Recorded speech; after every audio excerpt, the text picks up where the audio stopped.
જય હિન્દ, નમસ્કાર. જ્ઞાન ફેસિલિટર ચેનલમાં આપનું હાર્દિક સ્વાગત છે.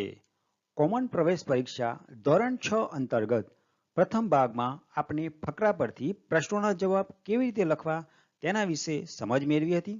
આજે આ વિડીયોમાં આપણે ભાગ 2માં વિકલ્પમાંથી યોગ્ય વિકલ્પ પસંદ કરી ખાલી જગ્યા કેવી રીતે પૂરવી તેના વિશે શીખીશું.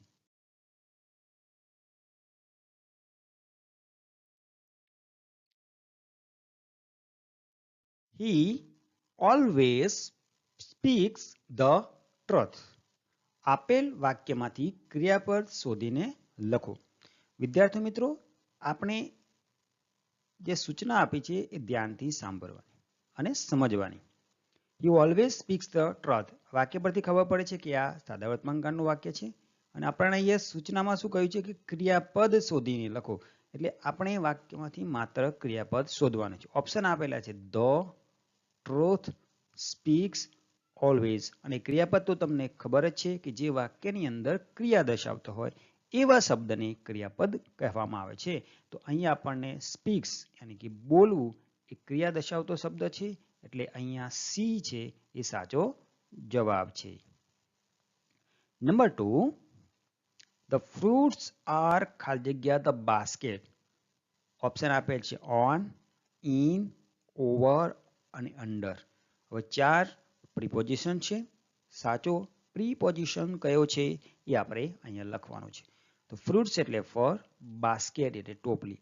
આપણને ખબર છે કે બાસ્કેટ હોય એ ઊંડી હોય યાની કે અંદર, એની વસ્તુ અંદર હોય. ફ્રૂટ્સ એટલે ફળ કે ટોપલીની અંદર મૂકેલા હોય, એના ઉપર મૂકેલા ના હોય. એટલે સામાન્ય રીતે આપણને ખ્યાલ આવી જાય કે આનો જવાબ આવે ઇન એટલે કે અંદર. The fruits are in the basket.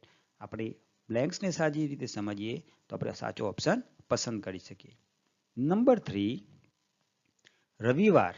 આપેલ શબ્દનો અંગ્રેજી શબ્દ શોધો. 4 ઓપ્શન આપ્યા છે સન્ડે, મંડે, ફ્રાઈડે, ટ્યુઝડે. તો આપણે રવિવારનો સ્પેલિંગ આમાંથી પસંદ કરીને લખવાનો છે સાચો વિકલ્પ. તો આપણને ખબર છે કે રવિવારને અંગ્રેજીમાં સન્ડે કહેવાય, એટલે સાચો જવાબ છે સન્ડે. નંબર 4, 25 પછી શું આવશે? તો પહેલા આપણને 25 ખબર હોવી જોઈએ. આપણને 20 ખબર હોય, 20 એટલે 20 અને 5 એટલે 5 એટલે કે 25. 25 એટલે 25. તો 25 પછી આવે, આપણને 20 ખબર પડે તો 5 પછી શું આવે 6. આ રીતે પણ આપણે શોધી શકીએ. તો 20 અને અહીંયા આપ્યું છે 6, એટલે સાચો જવાબ છે 26. Right answer. નંબર 5, નીચેનામાંથી કયું જોડકું સાચું નથી? આ સૂચના ધ્યાનથી સમજજો. કયું જોડકું સાચું નથી? આપણે એવું જોડકું પસંદ કરવાનું છે કે સાચું નથી, અને આપણે શું ઉતાવળમાં સાચું જોડકું પસંદ કરી નાખીએ, પણ અહીંયા આપણને ચોખ્ખું કે સાચું નથી એવું જોડકું પસંદ કરો. હવે ધીસ અને ધીસ આ બંને સાચું છે, એટલે ધીસ અને ધીસ. ધેટ અને ધીસ. હવે જુઓ ધેટ હોય તો એનું બહુવચન રૂપ થાય ધોઝ, એટલે આ ધેટ અને ધીસ એ ખોટું છે, એટલે સાચો જવાબ છે બી. અને આ તો તમને ખબર છે ધેટ સાથે ધોઝ આવે, ઇઝ સાથે એર આવે. તો આ રીતે વિદ્યાર્થી મિત્રો આપણે જવાબ સાચો લખવાનો છે, કેમ કે એ ધેટ અને ધીસ એ સાચું જોડકો નથી. નંબર 6, કૂદવું ને અંગ્રેજીમાં શું કહેવાય? એટલે કે કૂદવું એને અંગ્રેજીમાં કહેવાય છે જમ્પ, એટલે સાચો જવાબ છે જમ્પ.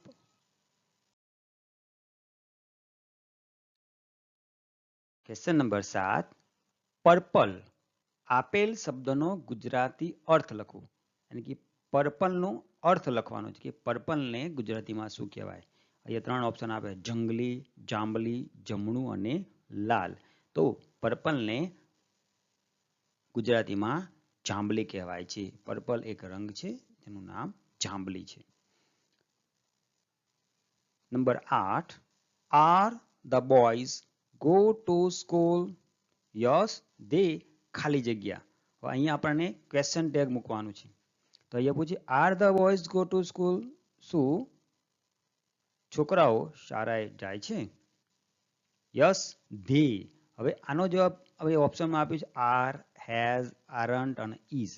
અને વિદ્યાર્થી મિત્રો તમે એટલે એ સમજવાનું કે યસ છે અને એ દે આપ્યું છે. અહીંયા તમે જો ધ બોયઝ છે, દે કોના માટે છે? ધ બોયઝ માટે. એટલે યસ આગળ શું છે? આર. તો સાચો જવાબ શું આવશે? આર. Yes they are. તો એ જવાબ સાચો છે. નંબર 9, માય બ્રધર ખાલી જગ્યા ન્યૂ બાઇસિકલ. ઓપ્શન આપે છે ઇઝ, હેવ, આર અને હેઝ. વિદ્યાર્થી મિત્રો તમે સૂચના બરાબર ના સમજો, એટલે પ્રશ્ન ના સમજો ને ઉતાવળમાં ઇઝ લખી નાખો. પણ અહીંયા સમજવાનું કે ખાલી જગ્યા પછી ન્યૂ બાઇસિકલ આપી છે, યાની કે કોઈ વસ્તુ આપી છે. અને અહીંયા જે આપી છે બ્રધર એ કોઈ વ્યક્તિ છે, એટલે વસ્તુ વ્યક્તિની છે એવો ભાવ બતાવે છે. અને માય બ્રધર એક વચન છે, એટલે કદી ઇઝ અને આર કદી પણ ના આવે, કેમ કે અહીંયા માલિકીનો ભાવ બતાવે છે. અને માલિકીનું બધા માટે હેવ અને હેઝ. અને અહીંયા હેવ અને હેઝમાંથી આપણે પસંદ કરવાનું છે હેઝ, કારણ કે માય બ્રધર એક વચન છે. એટલે my brother has new bicycle. સાચો જવાબ છે હેઝ. તમે ધ્યાનથી સમજશો તો તમે ખાલી જગ્યાને પણ સમજી શકશો. એટલે પરીક્ષામાં આનાથી અલગ પ્રશ્ન પૂછાય તો પણ તમે સાચો જવાબ પસંદ કરી શકશો.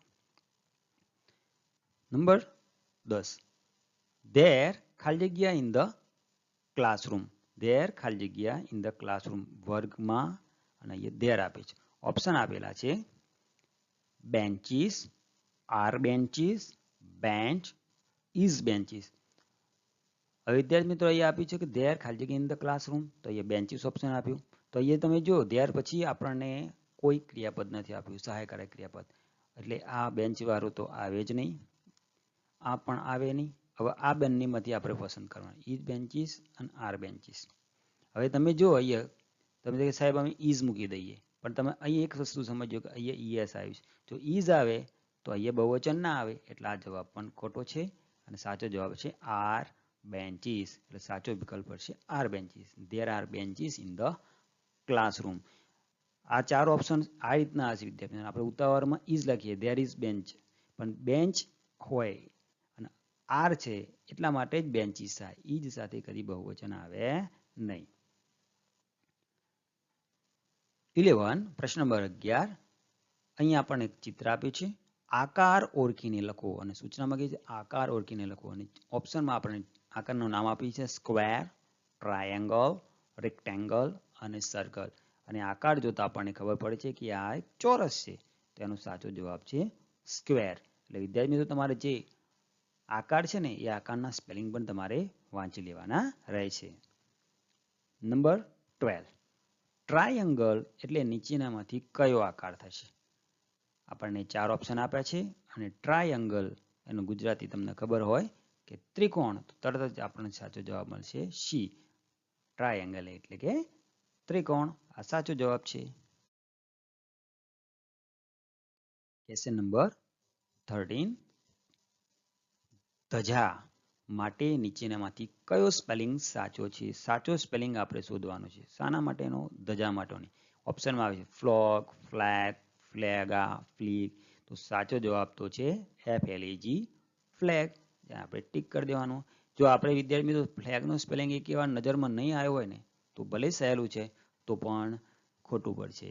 આપણને લાગે તો સાહેબ સહેલો પ્રશ્ન છે, પણ સહેલો નથી. જ્યારે પરીક્ષામાં તમે બેસો એટલે ઉતાવળમાં ગલતી કરીને ખોટો ઓપ્શન પસંદ કરીને તમારા માર્ક્સ કપાઈ જાય. એટલે ધજાનો સાચો સ્પેલિંગ છે flag, FLAG. Number 14, that is an apple. ખાલી જગ્યા એપલ ઇઝ રેડ. આપણને ઓપ્શન આપ્યું છે એ, એન, ધ અને એઝ. હવે વિદ્યાર્થી આપણે સાચો આર્ટિકલ પસંદ કરવાનો. એઝ તો આવે જ નહીં, એટલે આની સામે જવા દો. હવે રહ્યા 3. તો તમને ખબર હશે કે ધેટ ઇઝ એન એપલ, અહીં એક વખત એપલનો ઉપયોગ થયો અને એ જ વસ્તુનો ઉપયોગ બીજી વાર થાય એટલે ખાલી જગ્યામાં આર્ટિકલ ધ જ આવે. એટલે સાચો જવાબ છે C. That is an apple, આ એક સફરજન છે અને ધ એપલ ઇઝ રેડ. સાચો જવાબ છે ધ. આ તમને ખબર હોવું જ જોઈએ કે પહેલા વસ્તુ હોય એ બીજી વાર એ વસ્તુની વિશે પૂછે તો આર્ટિકલ ધ જ આવે છે. Question number 15, the driver is ખાલી જગ્યા ધ બસ. અહીંયા ડ્રાઈવર આપ્યું છે અને અહીંયા બસ આપી છે. હવે આપણને આમાંથી ક્રિયાપદ શોધવાનું છે. ડ્રિંકિંગ આવે, જમ્પિંગ આવે, ડ્રાઇવિંગ આવે કે ઈટિંગ આવે. તો ઘણા વિદ્યાર્થી સાહેબ ડ્રિંકિંગ, જમ્પિંગ અને ઈટિંગ, ડ્રાઇવિંગ બધા બોલશે. પણ અહીંયા તમારે સમજવાનું કે ડ્રાઈવર છે અને અહીંયા આપી છે બસ. તો ડ્રાઈવર શું ચલાવે? બસ ચલાવે. એટલે આમાં ભૂલથી ને કોઈ બીજો શબ્દ ના લખી નાખતા, ઈટિંગ કે ડ્રિંકિંગ. સાચો જવાબ આવે ડ્રાઈવર નો સાચો જવાબ છે driving. The driver is driving the bus. ગુજરાતીમાં કહી શકાય કે ડ્રાઈવર બસ ચલાવી રહ્યો છે. Number 16, the farmer is farming. ઓપ્શનમાં આપે છે on the farm, in the farm, above the farm, under the farm. વિદ્યાર્થી મિત્રો, આ પ્રશ્ન એવો છે કે બધા જ વિદ્યાર્થીઓ જ્યારે આવો પ્રશ્ન પૂછાય ને એટલે ઇન ધ ફાર્મ જ લખીને આવે છે, પણ આ જવાબ ખોટો પડશે. કેમ ખોટો પડશે હું તમને સમજાવું છું. કે સાચો જવાબ છે ઓન ધ ફાર્મ. તમે કહો સાહેબ ઓન કેવી રીતે આવે, તો સમજાવું કે જો ઇન ધ ફાર્મ, ઇન એટલે કે અંદર, જ્યાદાતર ઇનનો ઉપયોગ ક્યારે થાય છે કે જે શહેરની અંદર હોય. પણ તમને ખબર હોય ફાર્મર ખેતી કરે છે ક્યાં, ખેતરમાં.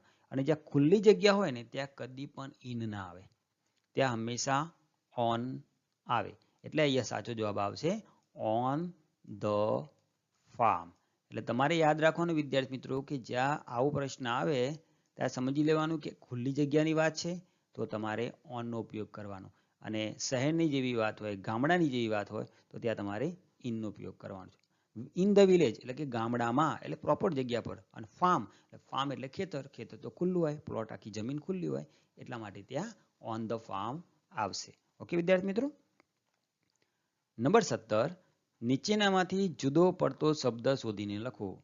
અલગ પડતો શબ્દ શોધીને લખવાનો છે. આપણને આપ્યું છે લાયન, ટાઈગર, પીકોક અને ડોગ. તો તરત અલગ પડી જાય છે પીકોક, કે કારણ કે લાયન, ટાઈગર અને ડોગ એ પ્રાણી છે અને પીકોક પક્ષી. એટલે સાચો જવાબ છે પીકોક.